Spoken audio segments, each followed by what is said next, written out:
Hello, mic check.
Hi guys, so in this live I'll be going through most of medicine paper one portions as soon as possible. So before I start, I will be taking approach where you will see the patient and you will be able to diagnose the disease properly and how to approach the disease and how to treat the disease. With this kind of approach, the amount of information which you need to actually retain to write points in the exam will become very less. So without wasting any time, we'll go through all the systems. So the systems will be going through will be your CVS, RS, GIT, and then blood, renal, endocrinology,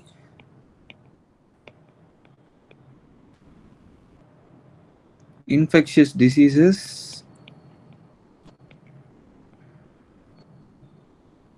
and rheumatology. So I plan to take about 15 minutes for each system, and with those 15 minutes, you will be able to attempt almost any question from that system. Uh, so let's begin with CVS. So when it comes to CVS, we need to know the basic functions of the heart. So the heart contains four chambers, right? Your right atrium, your left atrium, your right ventricle, and your left ventricle. So this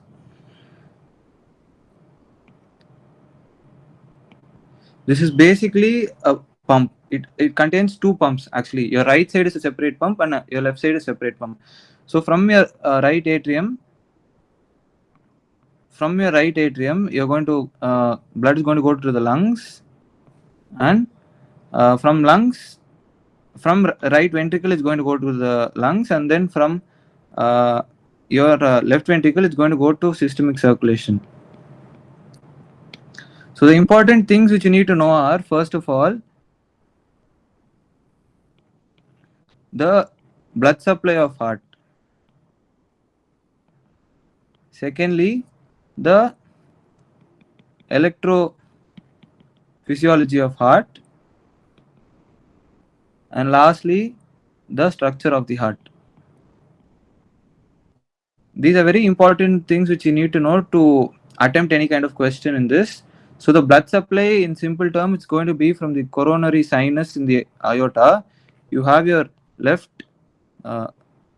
coronary artery and right coronary artery. Your right coronary artery gives your SA nodal branches. Your left coronary artery, again there are two branches, left anterior descending and left circumflex artery.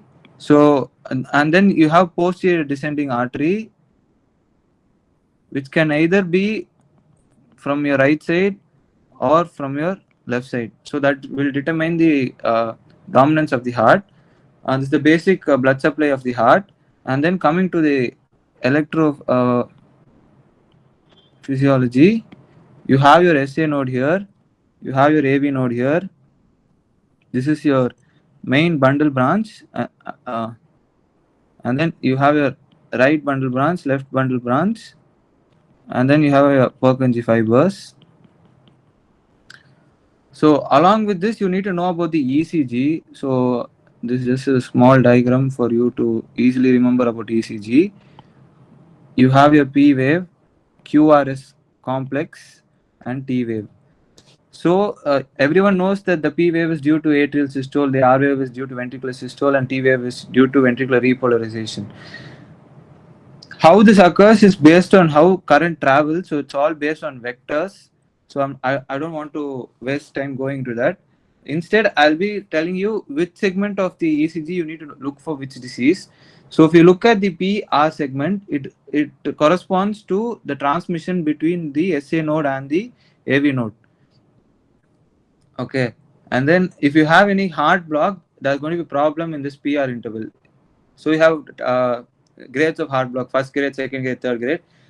So if they ask anything about arrhythmias, you need to mention about ECG, and PR interval is for heart block. QRS is the amplitude is for the force of contraction, and the QR, the time period is time of contraction.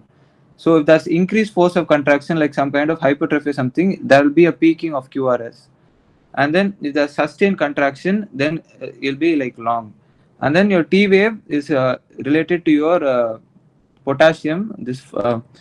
So that potassium funny channel thing. So you can have hypokalemia or hyperkalemia. In hypokalemia, you'll have waves like this. In hyperkalemia, you'll have waves like this. So other than that, your ST segment is very important for MI. These are all the important points for cardiac electrophysiology. Then the structure of the heart. So you have your right atrium, right ventricle, left atrium, left ventricle. You have your tricuspid valve over here and your bicuspid valve. So the valves are actually like this. So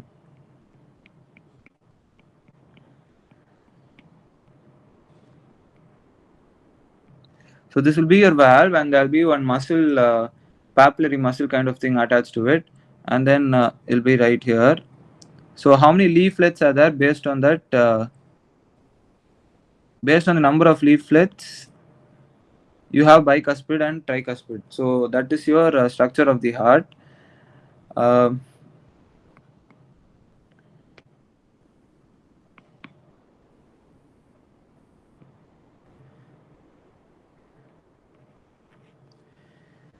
right. So now we'll go into the disease of the heart. So we now know the blood supply of the heart, the electrophysiology of the heart, and the structure of the heart. Along with this, we need to know the function of the heart. So the function of the heart is to pump blood. So the right side is going to pump blood to the lungs, and the left side is going to pump blood throughout the body. These are all the key things which you need to understand before going into any diseases. So going to the diseases of cardiovascular system, you have your blood supply related diseases. So these are frequently asked in your questions, like you can have angina, you can have acute coronary syndrome, you can have myocardial infarction.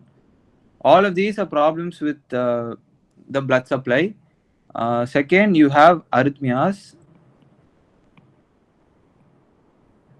So arrhythmias is related to the electrophysiology. You can either have increased heart rate or decreased heart rate. We'll go into the details in just a second. And then structural abnormalities. So usually the structures are maintained, but in any case of volume overload or pressure overload or some kind of disease affecting the cardiac muscle, you're going to have problems with the functioning of the heart, and you'll have reduced ejection fraction, all of those things. Okay. And the last thing is the muscle structure, the cardiac tissue as such. So this is your cardiomyopathy. All right. Now we know the blood supply of the heart, right? Now, in when there's any kind of reduced blood supply of the heart, you will have angina, which is chest pain. So, angina, chest pain, and then you have four types of angina. One is stable angina. So you have stable angina, unstable angina, and then you have N STEMI and STEMI. You can just remember this as increased intensity of the same problem. So stable angina, you will have chest pain on doing some work. When you take rest, you'll become all right. Unstable angina, you will have pain, and even after taking rest, after a while only it will become all right, or it'll be sustained. And then end stem is where you're going to myocardial infarction starts taking place. So it's like a gradual process. As soon as the blood stops, the muscle doesn't die. It takes some time to die, and there are a sequence of events taking place before that. And your STEMI is your ECG. You will find that ST segment elevation. So that is your STEMI. So these are all the problems with the vascular blood supply of the heart. So what is going to be the major etiology is first, one is your atherosclerosis. So everyone knows this in detail.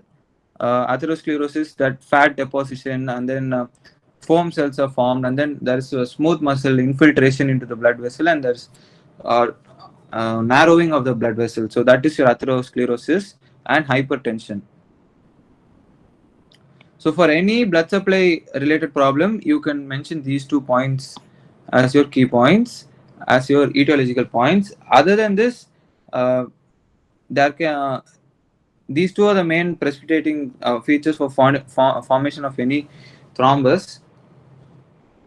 So your clinical features are going to be your chest pain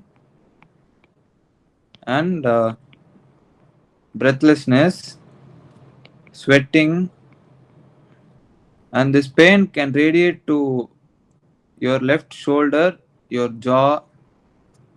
Jaw and all is very rare, but usually it radiates to the left shoulder. And then so these are the chief complaints. The various investigations related to the blood supply of the heart are your angiography.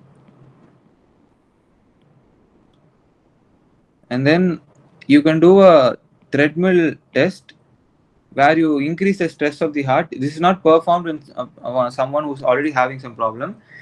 In a normal person, it's like a screening kind of thing.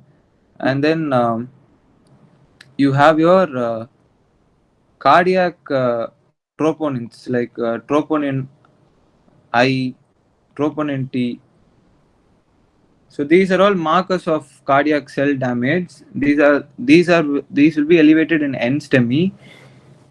So that is an important investigation. And then treatment, you're going to give some kind of vasodilator because there's a problem with the uh, blood flow, right? So you give a vasodilator, or this is the emergency management. Other than that, you need to give blood thinners like aspirin, clopidogrel,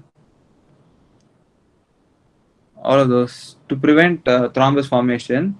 And then in case thrombus has been formed, you give something like streptokinase or altiplase to treat the patient. So this is how you approach any question related to the blood supply of the heart. Next, let's move on to arrhythmias. So arrhythmias again are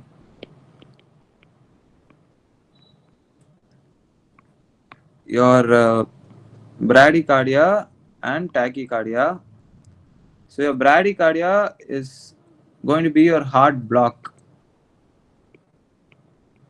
You have first, second, A, 2B, and 3. So there is going to be a problem in the conduction of the electrical impulse from the SCM node to the AV node or AV node to the bundle branches and all of those. So there are specific findings and all of these are usually related to the PR interval. So in first degree there is increased PR interval. In 2A and 2B uh, there are like the missed beats in between, and in 3 there is like for 2 and 3 you need to use your 2B and 3 you need to use pacemaker to treat the patient. So that is about heart block. And then your tachycardia you split it into supraventricular and ventricular. So supraventricular you have your atrial fibrillation, atrial flutter, and then ventricular you have ventricular tachycardia and ventricular fibrillation and ventricular flutter. So the just increasing intensity. So there are irregular contractions. In case of atrial fibrillation, there's multiple, there's stages of blood, so there's chances of emboli formation. So the management of any kind of arrhythmia, you know that 5 classes of antiarrhythmics, right? Your sodium channel blockers, beta blockers, calcium channel blockers, your potassium channel openers, and your newer agents like magnesium and adenosine. These are all the treatment options for any kind of arrhythmias. And then your main investigation is going to be your ECG.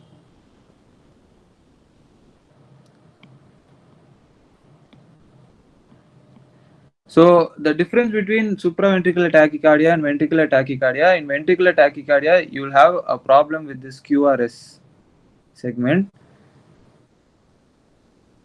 And in this atrial fibrillation, you will have like absent A wave in JVP. That is important feature, and there is irregular beats, and then the pulse also will be irregular. So those are all features for atrial fibrillation. For atrial flutter, you have like this sawtooth appearance on ECG.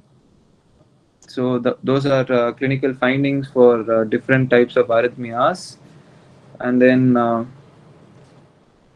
the last structural deformities. This is where the main thing is. So uh, it's almost 15 minutes. So but it's all right. So you have your left ventricular, left heart, and your right heart, right? So your right heart is going to pump blood to the lungs, and this is going to pump heart to the body. So when there's a block over here in the right heart, what happens is backflow of blood into the superior vena cava and inferior vena cava, and all your symptoms are based on this: your tender hepatomegaly, and then your increased JVP, and then pedal edema. All of these are there. When there's a problem with your left heart, then you're going to have backflow into lungs. So you will have uh, pulmonary edema, and then in and there's decreased ejection fraction rate or cardiac output. So due to that, there might be syncope due to reduced blood supply to the brain. So important concept here is cardiac output. So that is heart rate into stroke volume. So stroke volume depends on 3 things: your preload, your contractility, and your afterload. So alteration of all these 3 are going to change your cardiac output. So decreased cardiac output is your heart failure. And then based on which side is involved, you say it's right heart failure or left heart failure. And then management for this is you remember A, B, C, D. So A is for aspirin, B is for beta blockers, C is for clopidogrel, and D is for diuretics. A is not aspirin, A is AC inhibitors or ARVs, I'm sorry. Uh, so this is your A, B, C, D, ACE inhibitors, your beta blockers, your calcium channel blockers, and diuretics. Uh, there are two more important topics. One is infections of the cardiac muscle. So that is your you will have your infective endocarditis, your pericarditis, and your myocarditis. So infective endocarditis is bacterial due to antigen antibody complex formation on the cardiac muscle. So the specific signs like painful clubbing, and then Janway lesions, and then erythema nodosum, and then these are all characteristic findings, and these will be your minor criteria in Dukes. Your major criteria is either you need to have Staph aureus culture positive or HACK uh, organisms present, or a new murmur emerging. So these are your major criteria, and that's a minor criteria. There is rheumatic heart disease, which is like precursor to this, and just know the important features is for rheumatic heart disease is your sore throat, and then joint involvement, and then your Sydenham scoria, and then the like criteria for this is Jones criteria. So just remember Jones like this: joints, heart, and then nodes, erythema nodosum, and Sydenham scoria. That is your Jones criteria. So then pericarditis is usually going to be autoimmune. Uh, it, example is Lippmann-Sachs pericarditis, myocarditis. Pericarditis is hematogenous spread, and then you you have one condition called pericardiac effusion. So you have it'll present similar way. So pericardiac effusion you can immediately treat by just putting one needle into the thorax of that person, and it'll save their life. So mm, other than this, the last topic is your uh, cardiomyopathy. So you have three types again. You have a restrictive cardiomyopathy, your hypertrophic obstructive cardiomyopathy, and your dilated cardiomyopathy. Of this dilated, you just remember any chronic heart disease is going to cause dilated. Your hypertrophic obstructive is usually genetically predisposed, and then your restrictive is due to deposition of few substances like iron in case of hemochromatosis, and then sarcoidosis. All of these are etiologies for cardiomyopathy. So how this is going to present is see, you have your cardiac muscles like this, right? So there's going to be thickening over here. In case of hypertrophic obstructive, in restrictive, there's going to be deposition of substance over here, and most of it is going to be reduced ejection fraction, and it's going to eventually lead to heart failure. So these are all the important points when it comes to cardiovascular system. And as we are running short of time, I'm going on to the next system. So the next system is going to be your respiratory system.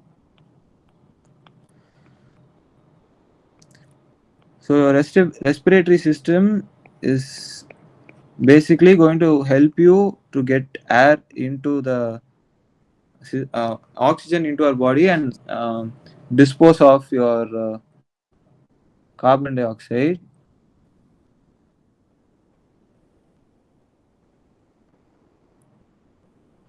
So these two diagrams you can use for almost any kind of disease which you know. So you have your right lung, actually it'll be like this because of the presence of heart.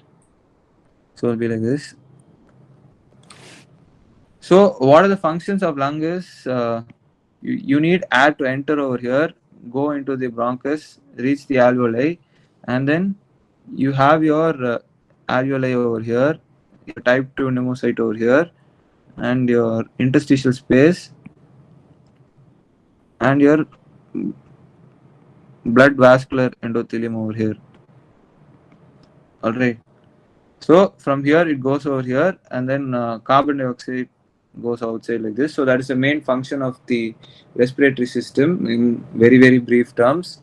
So this is your terminal bronchiole, this is your respiratory bronchiole, and these are your alveoli.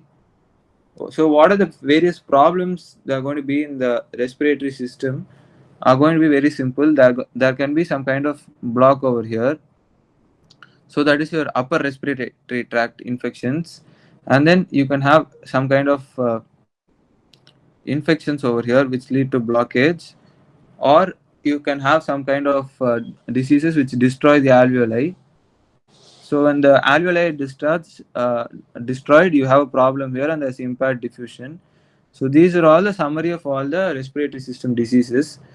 So the important ones are your obstructive diseases, are your asthma, your bronchitis, acute and chronic, your emphysema, and you have bronchiectasis. Let's not add bronchiectasis here. We'll deal with bronchiectasis later. So these three are almost similar. So what happens is, in asthma there is vaso constriction of the uh, bronchioles over here. So this can be due to genetic factors, any antigens, any allergens, any exposure to cold, so all of that.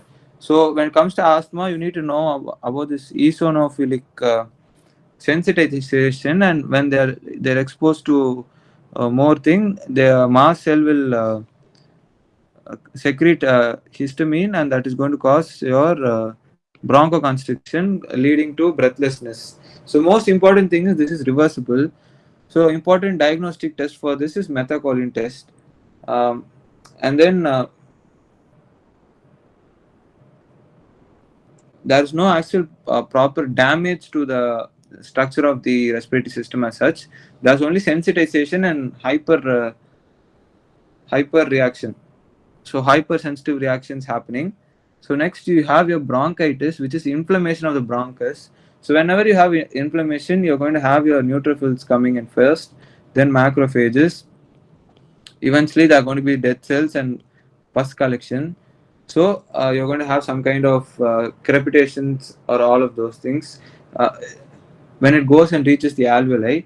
But in bronchitis, you have only cough. There'll be cough as your main complaint, and then emphysema is damage to the. So if this is the normal alveoli, what happens in emphysema is it becomes like this, dilated. Okay, so it becomes dilated like this, and this respiratory membrane is damaged, so there's improper transfusion of gases, but there is no trapping of gases as such. In case of chronic bronchitis, there is trapping of gases. So you tell chronic bronchitis as blue bloaters because there's increased concentration of carbon dioxide. But in case of emphysema, you term them as pink puffers because there is no trapping of gases. That's an important thing. And for any obstructive disease, you need to know this FeV1 by FVC ratio and your peak expiratory flow rate. So these two investigations you can mention for anything. So FeV1 by FVC less than 60% is diagnostic of obstructive disease. So your COPD, in case you need to say it is as COPD, you need to know that the FeV1 by FVC is less than 60%, and usually the COPD is a triad. Like you'll have asthma, you will have bronchitis, and you'll have emphysema, smoking. All of these will be tied in together, and everything will have a compound effect. So that is your chronic obstructive pulmonary disease, and then infection on top of that is going to be your acute exacerbation of all those conditions. And then you have infections of the respiratory disease. So infections, you'll have inflammation and you'll have pus formation. So infection, when you say infection, it can be bacterial, viral, fungal. These three are the most important things. So the most important infection is your pneumonia. So pneumonia is nothing but the damage to lung parenchyma.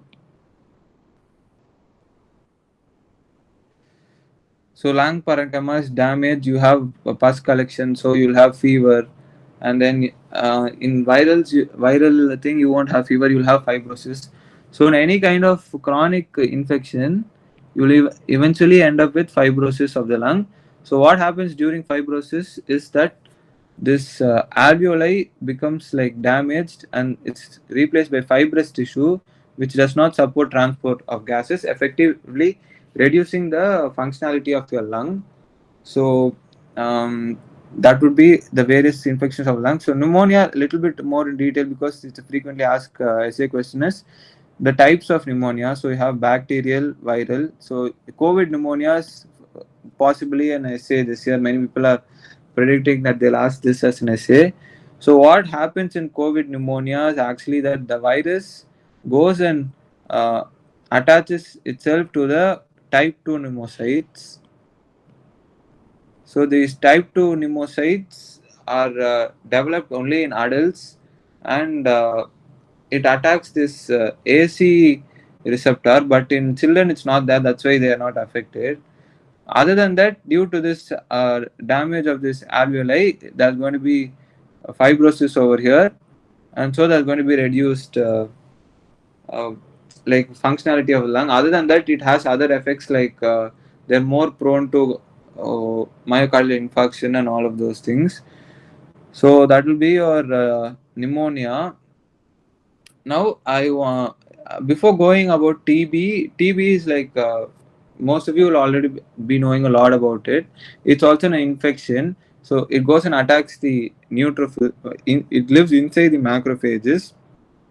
The TB regiment everyone must be knowing HRZDS, and then your investigations like your Mantoux test, your CB0, TrueNut, line probe assay, all of these you know. And then there are some TB regimens which you need to know like your HRZD fixed dose regiment, and then your MDR TB regiment where you take out your rifampin and you put one levofloxacin or something like that. And then you have your BPAL regiment. Uh, these are all latest regiments, so you need to go through them. And then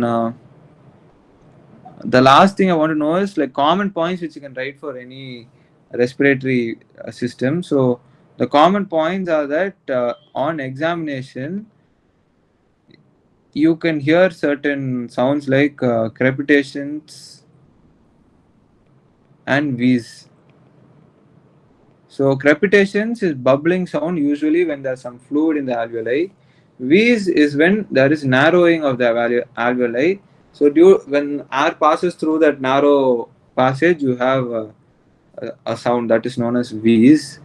And then your various findings like your percussion, auscultation, fremitus, vocal resonance, all those will be based on the simple logic that if there's some kind of fluid inside the lung, it's going to be altered.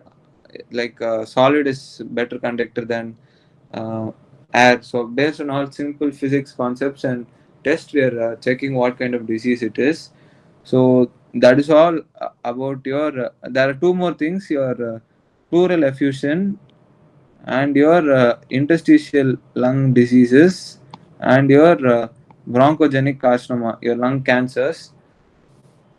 So your pleural effusion, you have collection of fluid in the pleura. So your pleura is basically a drainage system of your lungs.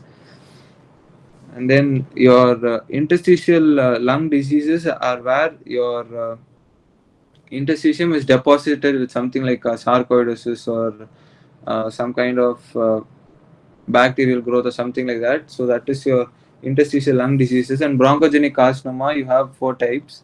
So you have your adenocarcinoma, you have your small cell cancer, you have your non-small cell cancer. So these three of this, the small cell cancer is most common, and then along with bronchogenic carcinoma, you have associated paraneoplastic syndromes like Lambert-Eaton syndrome, which is your similar to your myasthenia gravis. It affects the neuromuscular junction. So just those are all extra points which you might find useful. So this is about your CVS and respiratory system. I'll take a short break for 5 to 10 minutes, and I'll be back.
Okay, guys, so we'll continue on with our next system. So the next system we'll be seeing will be your GIT and hepatobiliary. See, when it comes to your gastrointestinal system, it starts from your mouth. You have your esophagus, and then you have your stomach, then your duodenum, your intestines, then you have one appendix over here, your ascending colon, transverse colon, sigmoid colon, rectum, anal canal.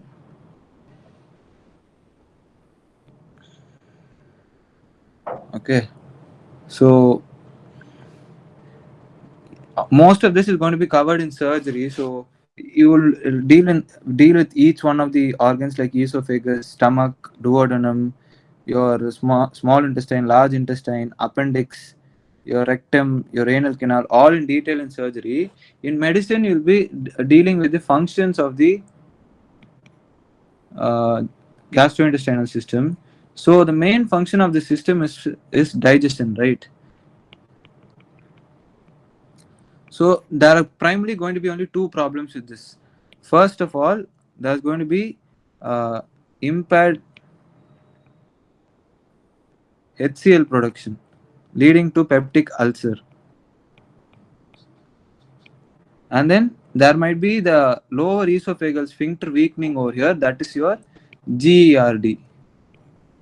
Okay, and then in your intestines you have malabsorption, and then you have your inflammatory bowel disease.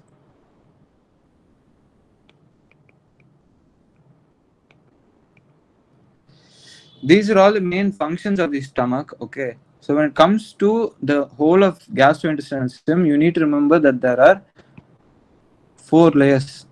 Okay, so you have your mucosa, submucosa, your muscle, smooth muscle, and then you have your serosa or peritoneal layer. So in this there are two autonomic system, like that is the brain of the gut. So one is your submucosal plexus of nerves, and one is your submyenteric plexus of nerves.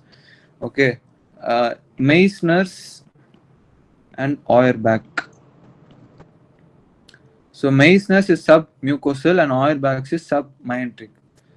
These regulate the peristaltic movement of the gastrointestinal system, and any problem which damages these two nerve plexuses, you're going to have uh, disturbance in movement of the food particles through the stomach. So if that happens in the esophagus, that is your achalasia cardia. If it happens in your intestine, that is your Hirschsprung disease. So these are all small topics which you might not know, but you can just add this in any disease which penetrates the mucosa and damages this thing. That will be the problem. Second mechanism which you need to know is HCl production. So you have water plus carbon dioxide. It becomes carbonic acid. This breaks down into H plus and HCO3 minus. Now this HCO3 minus is sent to the blood, and chloride is exchanged for it, and chloride has come over here. Then this H plus is going to be sent over here in exchange for potassium. So what is going to stimulate all of this is three things. One is histamine, second is gastrin, third is acetylcholine. Okay, so this is your treatment for your stomach ulcer problem. Ulcer is going to be mainly because of overproduction of acid.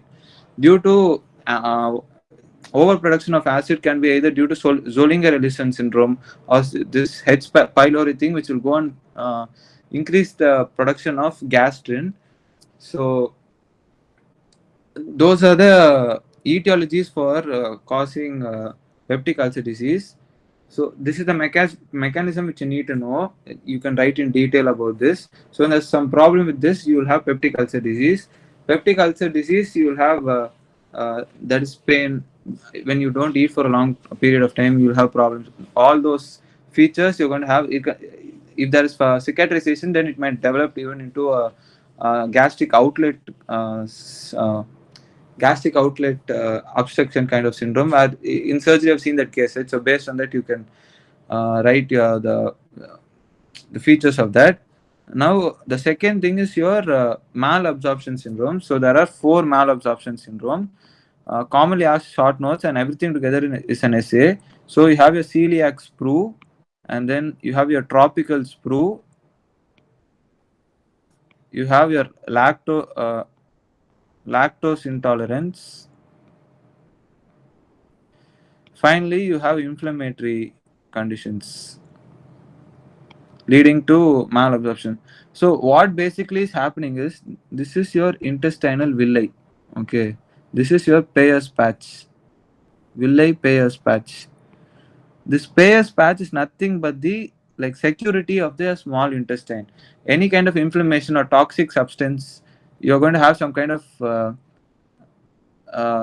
response from our defensive response from our body, which will uh, give out all kinds of antibodies and macrophages to go deal with that toxic substance. So in malabsorption syndrome, there is going to be damage over here. So you're not going to get your nutrients. So what are all your nutrients? You have your carbohydrates, proteins, fats, your vitamins, and minerals. Okay. So carbohydrate you need for energy, protein for any synthesis, your fat for all your hormones synthesis, your phospholipid bilayer synthesis, all of that. And vitamin A is for cell differentiation, then skin, and then visual cycle, and then vitamin B complex is for various metabolic pathways, and then vitamin C is for your in your cell turnover, and it's an antioxidant kind of thing. And then vitamin D is closely related with bone, and then vitamin K is related to your bleeding disorders, your 2, 7, 9, 10. All of these are going to be problematic because of this malabsorption syndrome, because you're not getting any nutrition. That is the whole essence of this malabsorption uh, problem. So celiac, just some 2 3 points about each of these diseases. Celiac is usually genetic. Tropical spruce due to one bacteria with some weird name, is present in a tropical region, but then lactose intolerance, you have lactase deficiency. And then inflammatory, you can just write your inflammatory bowel disease or any gastritis. All of those are going to cause malabsorption. uh, so the treatment for all of these is, you for any GIT problem, like you have any diarrhea, constipation, all of that, first is dietary fiber. Fiber means your vegetables, uh, and your spinach, all of those things. Then next is your laxatives. The best laxatives are dietary fibers, but if you want to clear your bowel, like when you do in hepatic encephalopathy, you can give lactulose to clear your bowel.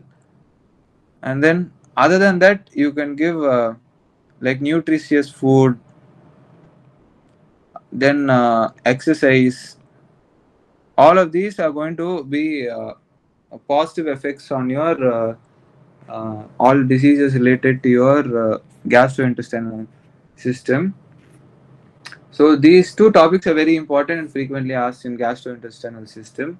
Other than this, you have your hepatobiliary system. This is more important than the previous topic. So you have your liver. Liver has dual blood supply. So you have your portal vein over here and your hepatic arteries which will come. Okay. So the portal vein carries blood from the intestine. So this is full of all the toxic substances, and it goes to the liver, gets detoxified, And then basically liver is a filter. Okay, wow. This filter helps in cleaning out all kind of nonsense from your body. Uh, so the similar function your spleen does, but that does with blood. This does with more of this does a better job, and it has more functions compared to the spleen. Like it has synthetic functions, and then metabolic functions. So the synthetic functions is going to synthesize all kind of protein, your clotting factors, your hormone binding proteins, all of those things. Your metabolic gluconeogenesis, and then your glycogen storage, your transamination reactions, all of these are going to take place in this. And then inactivation of substances, your vasodilators, inactivation, all of that is going to be taken place in the liver. So why this is important is when your liver starts to fail, all of these symptoms are going to start manifesting themselves. So the signs of liver failure, you need to know that, like I told you about the portal vein, right? So I'll tell you about the formation of the portal vein. You have your superior mesenteric vein over here, and this is your splenic vein. This is your inferior mesenteric vein. So this is your portal vein, and this is your liver. Okay. So inferior mesenteric, superior mesenteric, splenic, and this is your portal vein. Now, what happens is there is a blockage over here in any kind of hepatitis. So, blood flow is going to increase over here. It's going to go increase over here, and there is one connection between this blood flow and the systemic blood flow. That is your portosystemic anastomosis or portocaval anastomosis. Same thing. It happens in 5 areas. So first area is lower one third of esophagus, bare area of liver, periumbilical region, then uh, your renal artery has one branch over there, and the last one is in your anal canal. So based on this, all your symptoms are going to be there. So when there's increased blood flow, there are going to be dilated veins. So dilated veins are known as varices. So any varice, varicocele, all of that means dilated veins. There is pooling of blood in the veins. So in lower esophageal, if there's going to be damage to that vein, because basically it's like a balloon, right? So balloon or balloon tube. So when it stretches a lot, at one point it's going to snap and start bleeding. So you have hematemesis, and then in a bad area of liver, again you can have bleeding, and then there is usually pain in the left upper quadrant only due to stretching of the Glissen's capsule. So that is the main cause of pain in any kind of hepatitis condition. And then your periumbilical area, you have dilated veins, and then your renal artery and anal canal. Anal canal, you have your hematochezia, melena, all those symptoms. Other than this, the main thing is it helps in conjugation of bilirubin, right? So you're going to have jaundice. Jaundice, you have pre-hepatic jaundice, hepatic and post-hepatic. Pre-hepatic, you have increased unconjugated bilirubin. Post-hepatic, you'll have conjugated bilirubin. If you use a little bit of common sense, it's very easy to find the causes for pre-hepatic, hepatic, and post-hepatic jaundice. I'm not going into the details. And then you have all of this is going to wind up as ascites or fluid in abdomen, and you have one thing called lights criteria. So this is important. I've sent the photo for this in the group. This lights criteria, they will ask you in your viva also, so please go through that. I don't want to mention something which is wrong, and that will be your liver. So all of this is decompensated liver disease. Okay, now there are some liver damages which are going to take place. So you just remember it in this order. One is hepatitis, then uh, there is fatty liver. Fatty liver, Finally, there is cirrhosis and carcinoma. You can fit this template into any condition. Like you take alcoholic liver disease, okay, there is going to be hepatitis, inflammation, so it's going to become accumulated with fat and become big, that is your fatty liver, and finally it's going to shrink, that is your cirrhosis. All of this may finally end in carcinoma. This is the progression of the disease which can use for all things. So investigations, your liver function test, your ALP and AST, your GGT, your proteins, that is your albumin, clotting factors. All these are specific for liver pathology. You can mention all of those. Uh, these are all the most important crux of the hepatobiliary system. And then we'll move on to blood. So blood we have RBC, WBC, and platelets. Okay. For any blood question, you need two topics which you definitely need to know to write answer. First one is synthesis. So you have pluripotent hematopoietic stem cell, which develops into multi-progenitor cell. This develops into myeloid series and lymphoid series. So your lymphoid series, you have your T lymphocyte and B lymphocyte. In between, you'll have one lymphoid progenitor. You just see the pathway once, and then myeloid, you have your erythrocyte and megakaryocyte, platelet. Myeloid again, you have two series over here, granulocytes and granulocytic and some stimulating factor over here. So this will be your erythroid and megakaryocyte. Here you will have your granulocytes and agranulocytes. So you have your neutrophil, eosinophil, basophil, monocyte, dendritic cell, all of those. So this basic outline is very important because any kind of problem in this is going to be your blood leukemias, your AML, ALL, CML, CLL. All of this is going to be a problem with either this whole thing. There can be one whole problem over here itself, or in this series, or in this series. So to understand all of that, you need to know about this common uh, blood cascade. Of this also I've sent the picture, so just go through that, look at it, and try drawing it again and again. It'll be really helpful.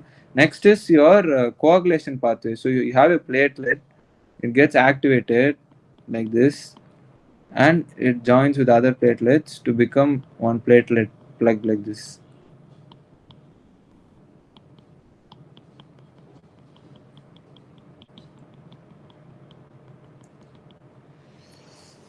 This is going to stop bleeding. Then there is clot formation. For clot formation, you have two pathways,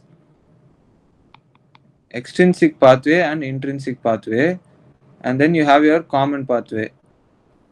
There will be like 13, 12, 11, 9, 10, and then 7. So this is going to cause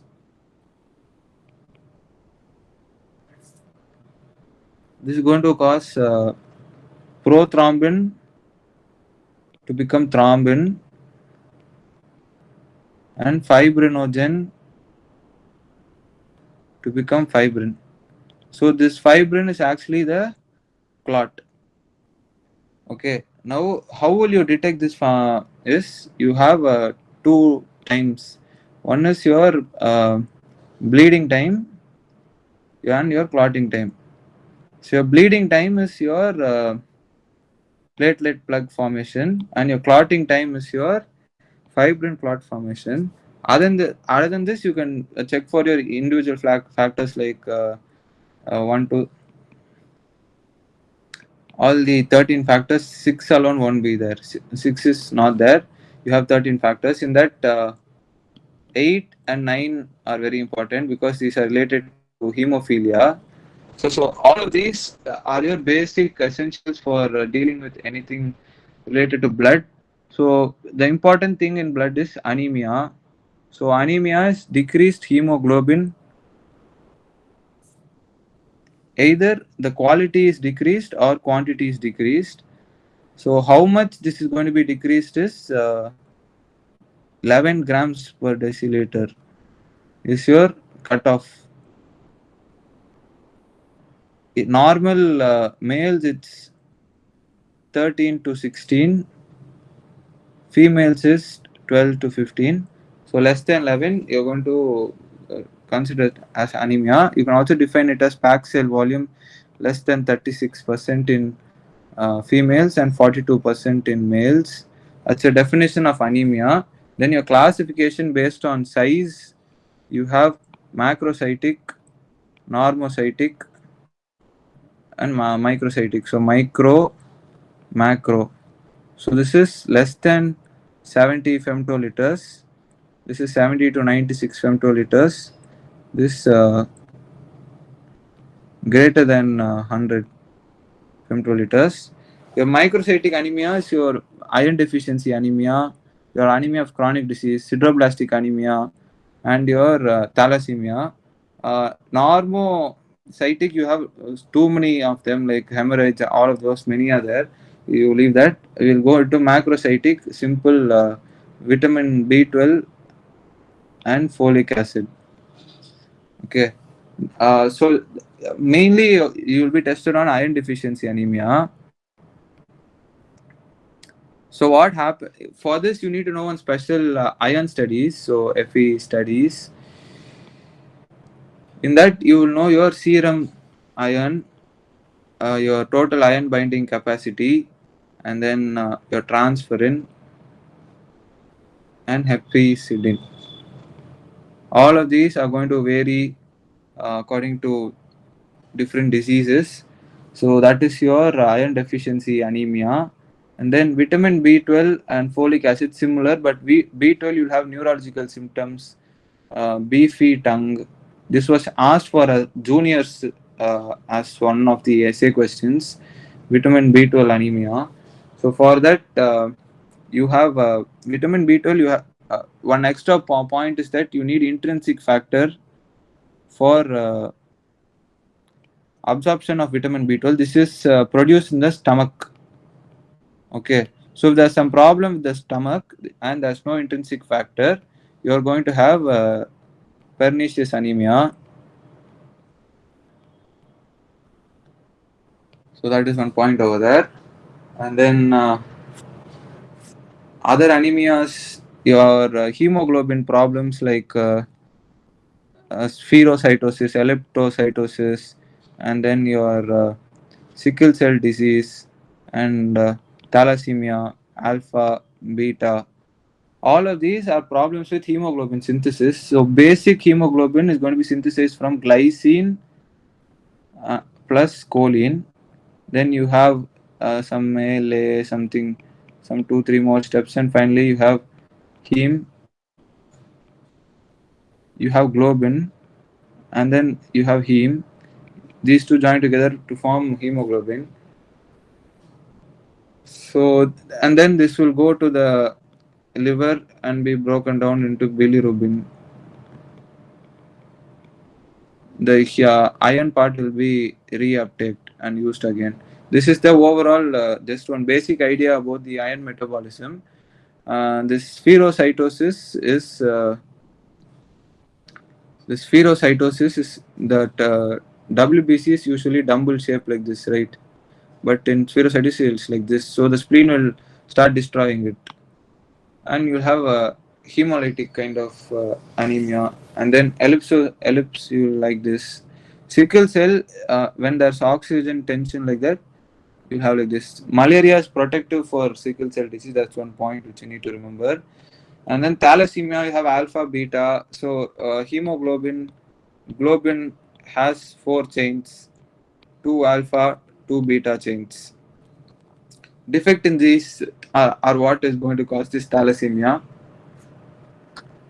Then you have hemolytic anemias. Hemolytic can be intravascular or extravascular. Extravascular is usually due to your spleen problems or your leukemias and all of those. Your intravascular is your all of these. I told you know that um, spirocytosis, erythrocytosis, all of those things, and these are all that. So these are all the basic classifications and different types of anemia. The investigations for everything is going to be similar only. So first of all, you will have your CBC, your mean corpuscular volume, and in iron deficiency you will have this Fe extra, iron studies extra, and then you have a peripheral smear, and then in that shape and all will be there. That different types of cells will be there, and then these two are very important ones. Other than that,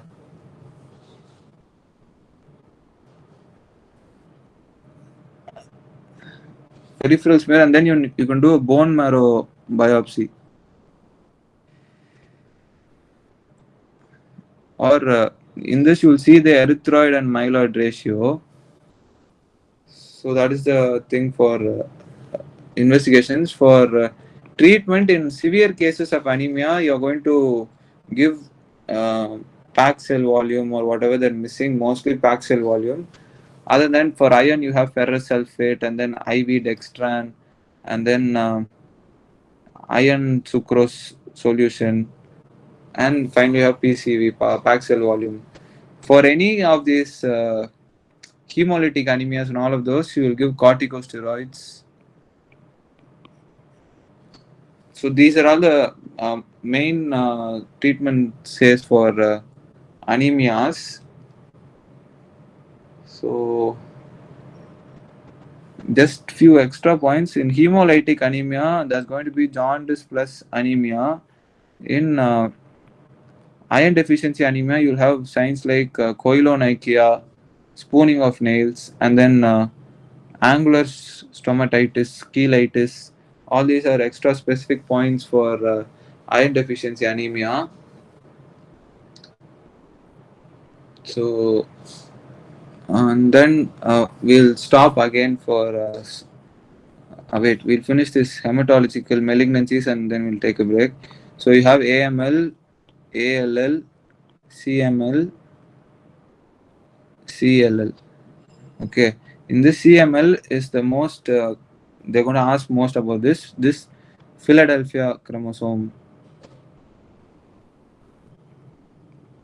Uh, that 1322 translocation, that one, and then all of these, there's going to be problem in this synthesis, pathway. So there's going to be increased blasts and decreased mature cells, which will precipitate as anemia and all the manifestations of whatever condition you are seeing. And then uh, all these blasts are there, right? All these blasts, that is immature cells, are there, right? They will go and get sequestered in various organs like spleen, then your kidney, your liver, and that will cause various symptoms. So the main presenting feature for CML will be your bleeding gums due to that infiltration of that immature erythrocytes, or they're known as reticulocytes, and then your splenomegaly with fever. Uh, if you're finding it hard to find clinical features or investigations for all of these, just remember the functions of various components of blood. So RBC, you will have oxygen carrying, right? So hypoxia is cell death. So this kind of damage, and then WBC is reduced immunity if it's not there. So you'll have infection. Then platelet. If it's not there, then you'll have bleeding. These are all the various uh, conditions for your clinical features for your AML, ALL, CML, CLL, and then for any malignancy, you will write your therapy rate, your methotrexate, 5-fluorouracil. This is your chemotherapy, and then radiation is not given for hematological these things, and there's no surgery also. So the mainstay is chemotherapy, and there are newer antibody specific agents. There are some special names which you can go through. So with that, we'll stop with blood. We'll take another small break and we'll continue with the next one.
Okay guys, நம்ம continue பண்ணுவோம். So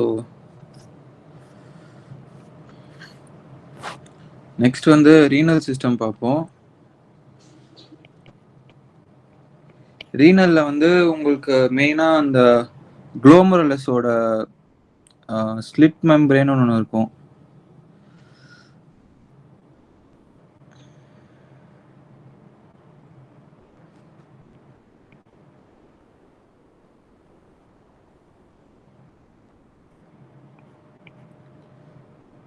so உங்கள் குளோமருலஸில் இப்படி இருக்கும்ல,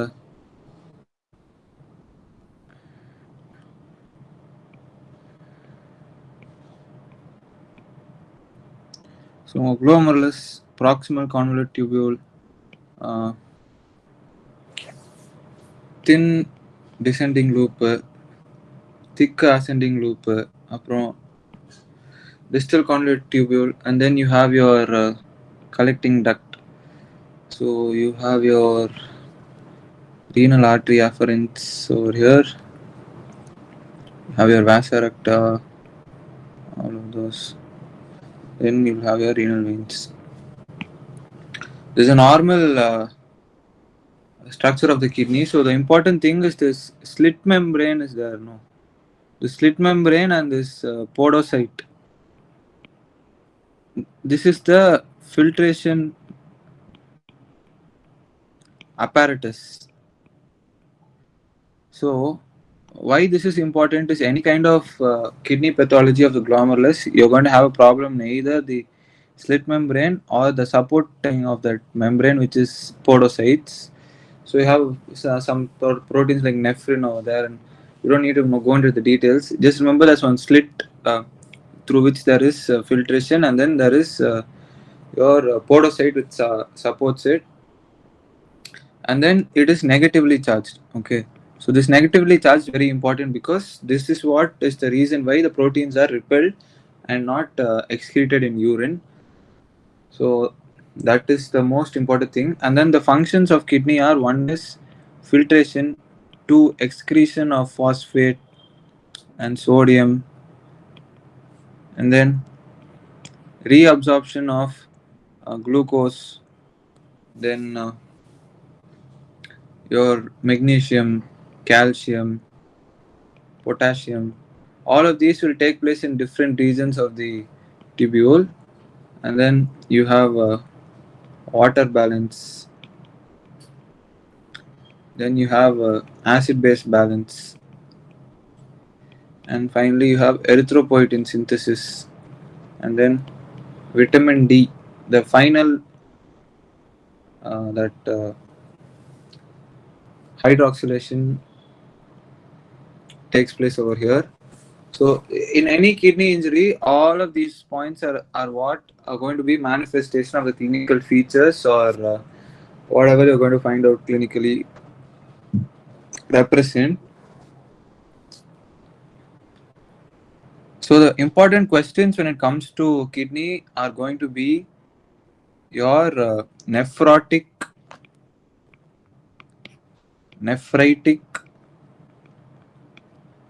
acute kidney injury, chronic kidney injury. Okay, so nephrotic is greater than 3.5 gram per deciliter. Nephritic is less than 3.5 gram per deciliter along with blood in urine. In this you will have edema. So for edema you need to know about the Starling's forces and all of those things. Nephrotic, just remember in nephritic there is inflammation of the filtration slit over here. Okay, in nephrotic there is one gap. So this is the normal filtration slit. If this is the normal filtration slit, you will have one gap like this through which protein enters. So that is your nephrotic syndrome. Okay, then chronic acute kidney injury, chronic kidney injury. So it can be due to drugs or decreased perfusion or shock or something like that, which is very dangerous. So In acute kidney injury, in all kinds of kidney injury, I forgot to mention about this one, that is uric acid increase, also known as gout or azotemia. Okay, so all of that is going to quickly occur in acute kidney injury.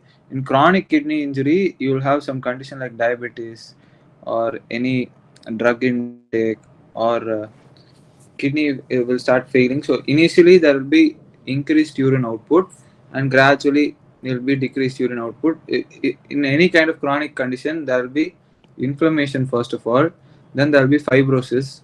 So this kidney is also one filter only, just like in fibrosis of that liver, this will also get fibrosis, and there will be blood going to get stasis over there. That is your kidney fail, uh, chronic kidney injury, and that will lead to renal failure, and uh, eventually there will be azotemia and all of those. For that you need dialysis. So that is your this thing.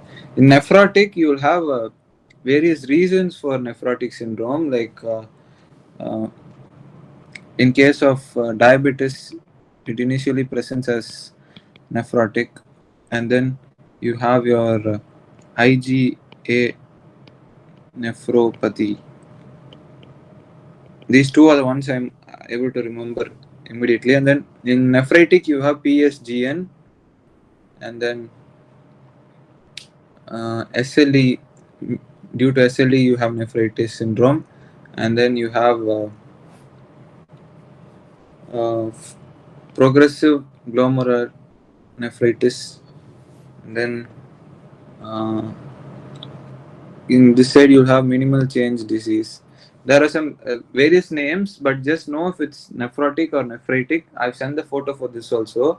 So once you know it's nephrotic, you just tell protein loss is there, so edema is there, and go based on that. Nephritic, blood is there's inflammation, so that filtration pores getting clogged, and you get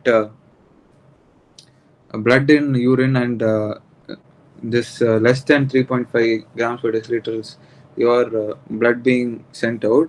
So the investigations for all of this is going to be a renal function test.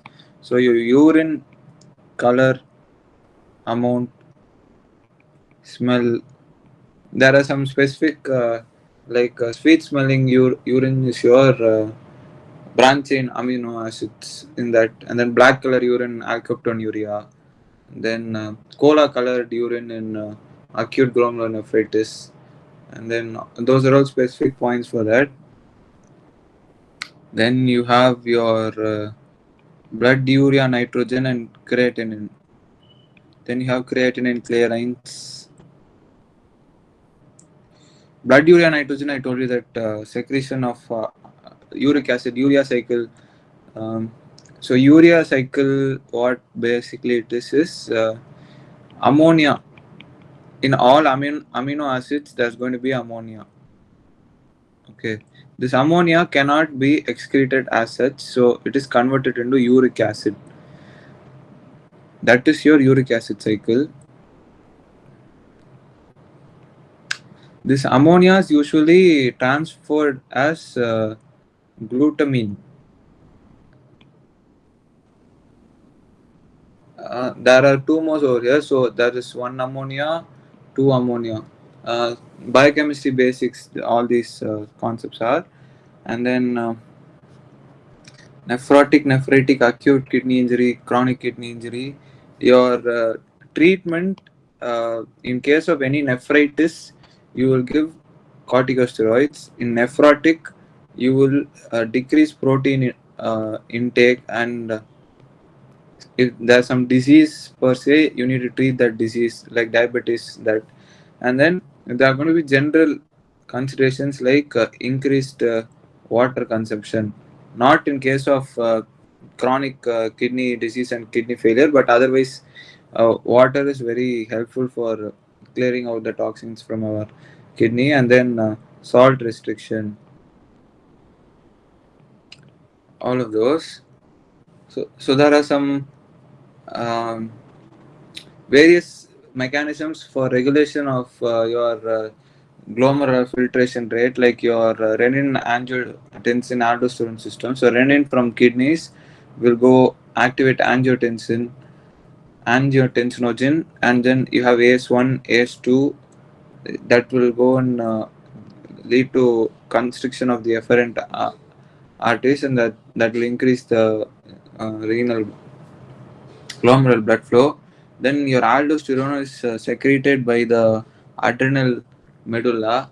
So these are all there together. Then you have aldosterone escape, which is an important concept due to there's decreased blood to the heart. So BNP, brain natriuretic peptide synthesis by the heart bypasses this mechanism. There are some things like that.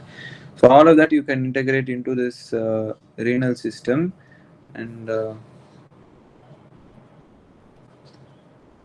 I think we'll stop with the renal system over here. But these four questions are frequently asked, so you go through them, and then we'll move on to endocrine system. Endocrine system, you have your hypothalamus pituitary axis, your thyroid,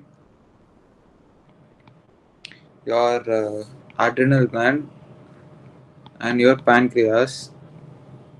Now, these two are topics in surgery too. So if you look at them properly now itself will be really helpful. But we'll look at this hypothalamus, anterior pituitary, and posterior pituitary. So hypothalamus will stimulate secretion for the pituitary. So you have anterior pituitary and posterior pituitary. You have two hormones in posterior. So oxytocin and vasopressin, or antidiuretic hormone, or vasopressin. This acts in the ENaC channel for reabsorbing sodium. This is in labor and milk injection. So this is the only hormone which is under positive feedback mechanism. Everything else is negative feedback. From your anterior pituitary, you have your growth hormone, your adrenocorticotropic hormone, and your thyroid stimulating hormone, your luteinizing hormone, your follicular stimulating hormone, and your prolactin. Now, these three are going to be usually related with your gynecology topics. We'll focus on this is surgery again, TSH, ACTH surgery, GH, you have dwarfism, gigantism, or acromegaly. So there's something called somatostatin, which will inhibit growth hormones functioning. So that much is enough about growth hormone. Your thyroid, okay, thyroid, if you start about thyroid, then you have your T3, T4, hypothyroid, hyperthyroid symptoms. Everyone knows about this. Then investigations, your T3, T4, TSH, ultrasound if there's any goiter. And then the most important thing in thyroid will be your classification of goiter. That is very useful. You can use it in multiple areas. So thyroid swelling, simple goiter, toxic goiter, neoplastic goiter, and inflammatory goiter. So your SNG and MNG, then toxic adenoma, and then you have differentiated, undifferentiated. So differentiated, you have papillary, follicular, and Hurtl cell. Undifferentiated, you have medullary and anaplastic carcinoma.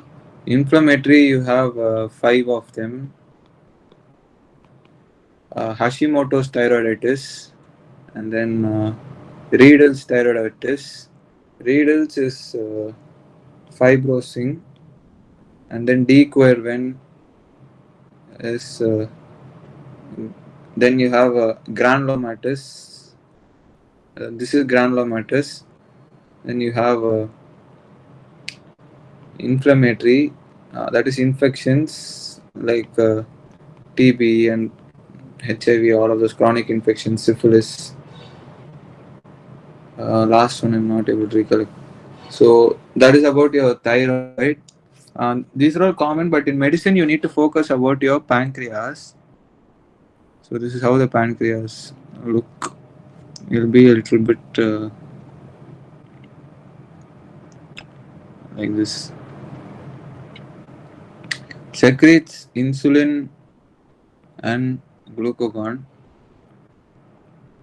Your beta cells. Okay, and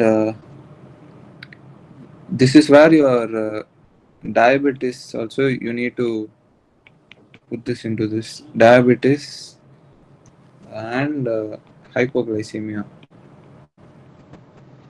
because this whole of glucose metabolism is mediated only by these two main hormones. So diabetes you have type 1 and type 2. So type 1 usually adolescent age group you detect it, type 2 is old age, and then symptoms are going to be varied. In type 1 there is no insulin production itself, so no insulin, so insulin dependent. And type 2 initially they won't need insulin, but on the later thing they will need insulin. And then symptoms for type 1 will be that these people are going to be very thin, and then these people are going to be very usually fat, obese, and then you'll have symptoms like polyuria, polydipsia, polyphagia, all of those due to increased uh, sugar in the blood. So the investigation is going to be fasting postprandial, and then your HbA1c, and then your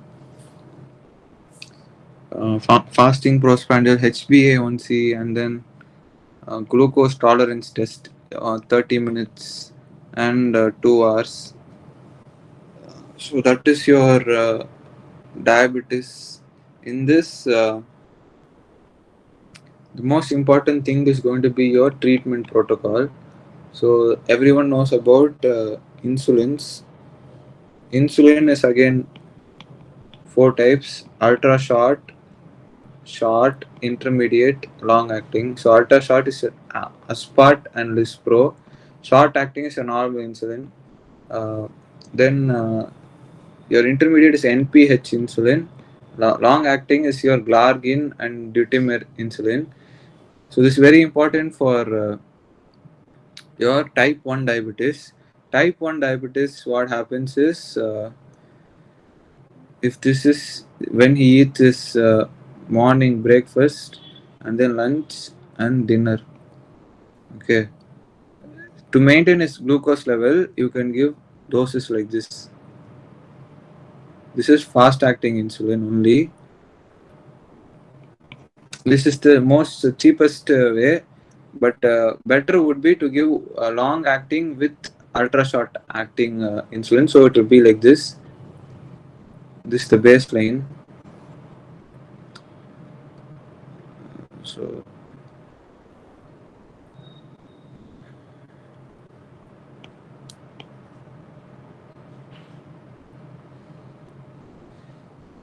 this is the baseline. So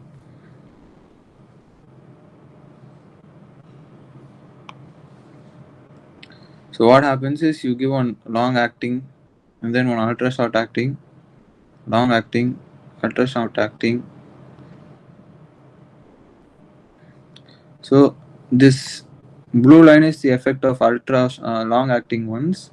This is the effect of short acting ones. This is another type of regimen for type 1 diabetes. Now the complications of diabetes, everyone knows your retinopathy, your nephropathy, and neuropathy. Other than that, in Type 1, they're prone to go for DK and hypoglycemia. DK is too much sugar, and hypoglycemia is too less of a sugar. And then mm, in type 2, they can go for this thing called HHNS, or hyperosmolar hyperglycemic non-ketotic non-ketotic coma, HHNC. In this, the glucose will be very high. Something this it will present something like stroke, but it is only due to increased glucose concentration. So you need to treat this with insulin. So before giving insulin or giving glucose, you need to give vitamin B6 and potassium, because insulin will push potassium from the blood into the cell, so he might go into hypokalemia. Normal level of potassium is 3 to 5 mg per deciliter, milli equivalents per deciliter. So that is all about your diabetes, and with that, we'll end our endocrine system as well. I'll just tell a little bit about adrenal, and we'll finish off endocrine. So you have adrenal gland, GFR, granulosa fasciculata reticulata. So G is your cortisol. Then you have your aldosterone, and here you have your sex hormones. Cortisol is sugar, salt, and ACTH, androsterone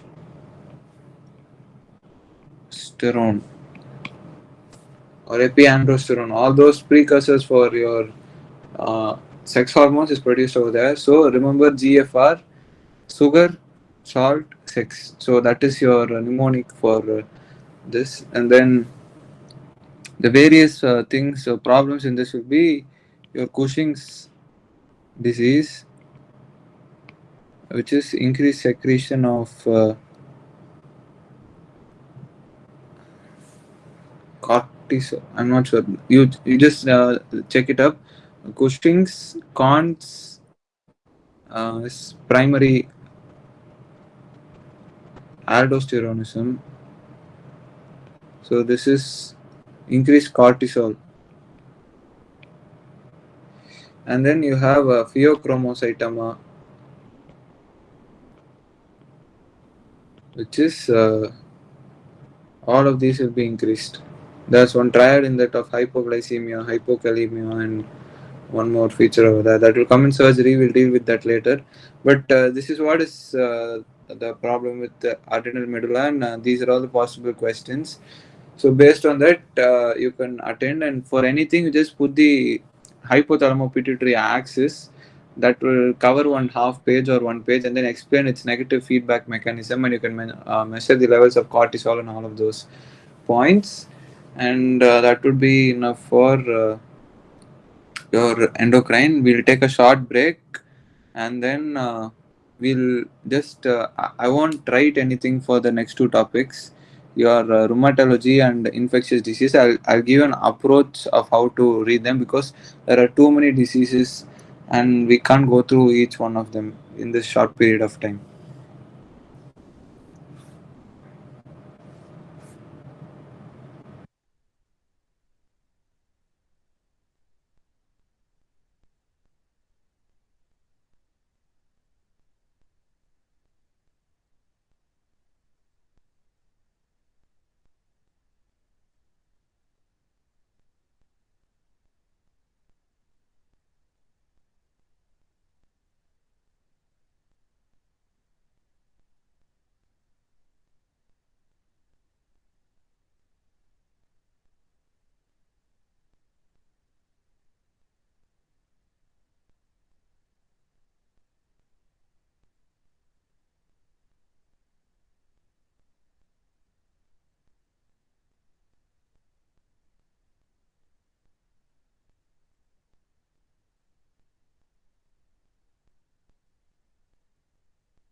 guys, so நம்ம continue பண்ணுவோம். So இப்போ வந்து rheumatology பார்ப்போம். Rheumatology வந்து ஆர்த்தோவோட ரொம்ப சிங்கான ஒரு டாபிக்கு. இதில் வந்து பிளட்டில் வந்து நிறைய இந்த பிளட் உள்ள சில ஆன்டிபாடிஸ் வந்து நம்மளோட செல்ஸை அட்டாக் பண்ணும், ஆட்டோ ஆன்டிபாடிஸு. ஸோ எல்லாத்துக்குமே காமனாக சில ஆட்டோ ஆன்டிபாடிஸ் இருக்குது. இது வந்து ருமட்டாய்டு ஃபேக்டர்ஸ். இது வந்து எல்லாத்துக்குமே காமனு. அப்புறம் ஸ்பெசிஃபிக்காக சிலது இருக்குது. ஸோ ஸ்பெசிஃபிக் ஃபார் எஸ்எல்இ வந்து பார்த்தீங்கன்னா ஆன்டி டிஎஸ்டிஎன்ஏ. இது தவிர வந்து ஆன்டி நியூக்ளியர் ஆன்டிபாடி, இது வந்து ஸ்பெசிஃபிக்கு. ஸோ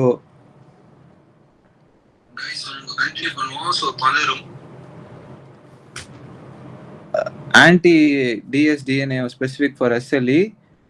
ருமட்டாய்டு ஆர்த்ரைட்டிஸ்க்கு வந்து ஆன்டி சிட்ருலினேட்டட் புரோட்டீன் ஆன்டிபாடி அப்படின்னு ஒன்று இருக்கும். அதுக்கப்புறம் சிஸ்டமிக் ஸ்க்ளீரோசிஸ் வந்து இதுக்கு இன்னொரு பேர் வந்து ஸ்க்ளீரோடர்மா. இதுக்கு வந்து ஆன்டி ஆர்என்ஏ, அப்புறம் ஆன்டி ஆர்என்ஏ 1,3, அப்புறம் ஆன்டி டோப்போ ஐசோம் கைரேஸ் அப்படின்னு ஒன்று என்ஜைம் இருக்கும்.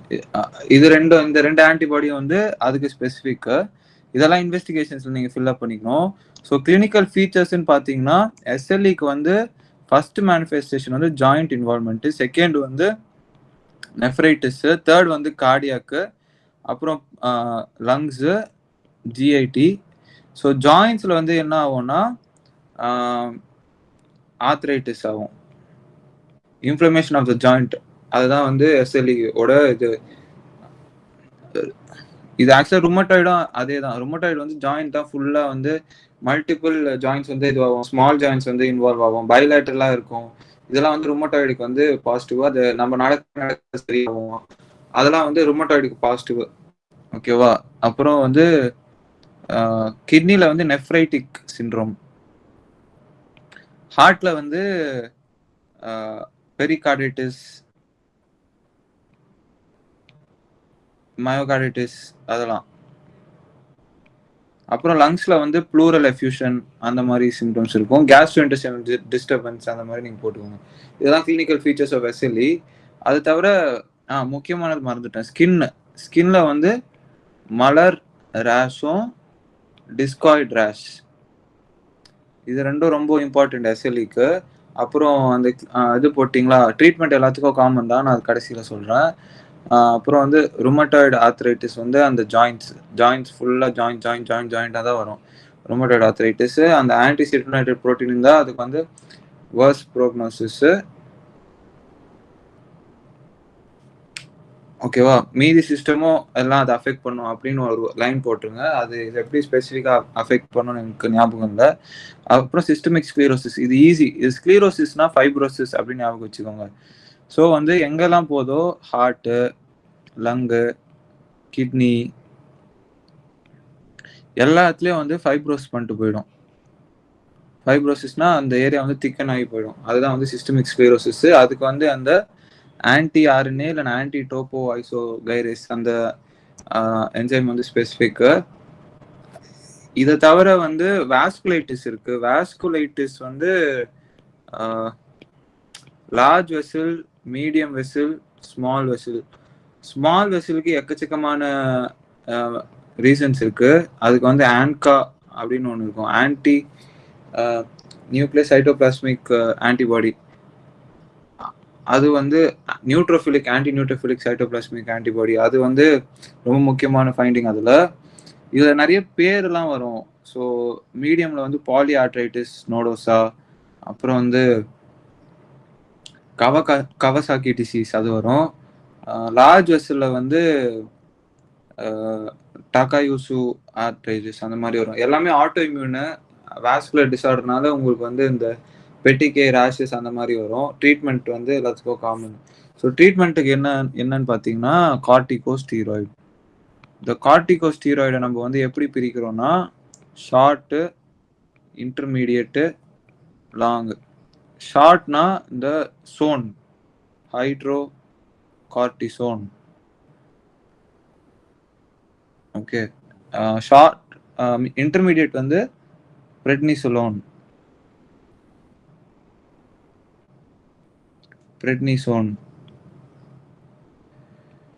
லாங் வந்து டெக்ஸாமெத்தசோன். ஸோ கார்டிகோஸ்டெராய்ட்ஸ் யூஸ் பண்ணால் நான் அதுக்கான சைடு எஃபெக்ட்ஸ் அதெல்லாம் போட்டுருங்க. அதுக்கப்புறம் அந்த மாதிரி இதில் மோஸ்ட்டாக வந்து ஷார்ட் நோட்ஸ் தான் கேட்பாங்க, எஸ்ஏஸ்லாம் கேட்க மாட்டாங்க. ஸோ ஷார்ட் நோட் எழுதுகிற அளவுக்கு உங்களுக்கு வந்து இந்த ஆன்டிபாடினால வருது, அது ஒரு பாயிண்ட்டு. என்ன ஆன்டிபாடி ஸ்பெசிஃபிக்காக இருக்கும் இன்வெஸ்டிகேஷன், அது ஒரு point. Clinical features and science, அது ஒரு பாயிண்ட்டு. அதுக்கப்புறம் மேனேஜ்மெண்ட், ட்ரீட்மெண்ட், அவ்வளோதான். ஸோ அவ்வளோதான் உங்கள் ருமட்டாலஜி. அதுக்கப்புறம் வந்து இன்ஃபெக்ஷியஸ் டிசீசஸ் அப்படின்னு நீங்கள் பார்த்தீங்கன்னா எல்லா டிசீஸையும் உள்ள டீட்டெயிலாக படிக்கிறதுலாம் கொஞ்சம் கஷ்டமான விஷயம். அது பேசிக் குரூப்ஸ் மட்டும் பாக்டீரியல், வைரல், ஃபங்கல், பாரசைட்டிக்னு பிரிச்சுட்டு பாக்டீரியாவுக்கு common features, viral common features, fungi common features, parasitic common features. பாரசைட்டிக்லேயே வந்து இந்த புரோட்டோசோவன், அப்புறம் வந்து வேர்ம்ஸ், இது ரெண்டுத்துக்கும் எல்லாத்துக்கும் ட்ரீட்மெண்ட் வந்து காமனாக இருக்கும். இப்போ பாக்டீரியானா அதுக்கு வந்து நியூட்ரோஃபில்ஸ் ஜாஸ்தியாக இருக்கும், ஏதாவது பஸ் ஃபார்மேஷன் இருக்கும். அதுக்கப்புறம் வந்து நீங்கள் பல்ஸ் கல்ச்சர் பண்ணி பார்க்கலாம், கிராம் ஸ்டெயின் பண்ணலாம். பாக்டீரியல் க்ரோத் கல்ச்சர் வந்து மெக்கான்கி அகர், சாக்லேட் அகர், அது மாதிரி நீங்கள் எல்லாம் போட்டு விடலாம் பாக்டீரியாவுக்கு. அதுக்கப்புறம் வைரலுக்கு பார்த்தீங்கன்னா அதுக்கு எப்பவுமே பிசிஆர் தான் வந்து டிடெக்ட் பண்ண யூஸ் ஆகும். அப்புறம் ஐஜிஎம் ஓட லெவல்ஸு. ஃபங்கஸ் பார்த்தீங்கன்னா அது தவிர இந்த லிம்போசைட்ஸ் ஜாஸ்தியாக இருக்கும். ஃபங்கஸ் பார்த்தீங்கன்னா நீங்கள் ஆல்கஹால் கேஓச் போட்டிங்கன்னா அந்த ஹைஃபேலாம் தெரியும். அப்புறம் சப்ராட்ஸ் மீடியமில் வந்து நீங்கள் கல்ச்சர் பண்ணலாம். ஆன்டிஃபங்கல் கீட்டோகோனசோல், அப்புறம் வந்து டர்பனாஃபின், கிரிசியோஃபுல்வின், இதெல்லாம் வந்து நீங்கள் எழுதி விடலாம். அப்புறம் வந்து ஆம்ஃபோடெரிசின், அதுதான். பாக்டீரியாவுக்கு வந்து ஆன்டிபயோட்டிக்ஸ், அது வந்து நார்மல் கிராம் பாசிட்டிவ் வந்து பெனிசிலின்ஸு, அப்புறம் வந்து செஃப்ளோஸ்போரின், அப்புறம் அசித்ரோமைசின், மேக்ரோலைட்ஸு, ஃப்ளூரோக்வினோலோன்ஸு, அப்புறம் வந்து உங்கள் டெட்ராசைக்ளின்ஸு, அப்புறம் வந்து ட்ரைமெத்தோப்ரின், சல்ஃபாக்சசோல், குளோட்ரைமாக்சிசோல், அது அதெல்லாம் போடலாம். அதுக்கப்புறம் வந்து வைரலுக்கு வந்து ஏசைக்ளோவிர், கேனிசைக்ளோவிர், அப்புறம் வந்து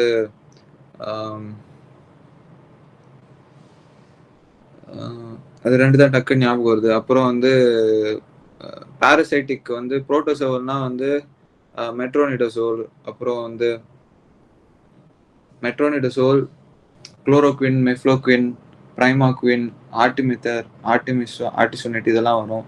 மோஸ்ட்டாக மலேரியா தான் அந்த புரோட்டோசோனில் கேட்பாங்க. அதுக்கப்புறம் வந்து வேர்ம்ஸில் வந்து இந்த ஆல்பெண்டசோல், மீபெண்டசோல், இதெல்லாம் தான் உங்களோட இன்ஃபெக்ஷியஸ்க்கு அப்ரோச்சு. ஜஸ்ட்டு நான் சில பிடிஎஃப்ஸ் அமைச்சிருப்பேன், அதில் வந்து எல்லாமே லைக் 2 பாயிண்ட்ஸ் கொடுத்துருக்கோம். கிளினிக்கல் ஃபீச்சர்ஸ், இன்வெஸ்டிகேஷனு, அப்புறம் மேனேஜ்மெண்ட் அப்படின்னு சொல்லிட்டு அதை பார்த்துக்கோங்க. ஸோ அவ்வளோதான். இதோட நம்ம வந்து பேப்பர் 1க்கான ரேபிட் ரிவிஷனை வந்து முடிச்சுக்கிறோம். ஸோ இதில் ஏதாவது கண்டென்ட் மிஸ் ஆயிருந்தீங்கன்னா எனக்கு ஒரு மெசேஜ் அனுப்பி விடுங்க.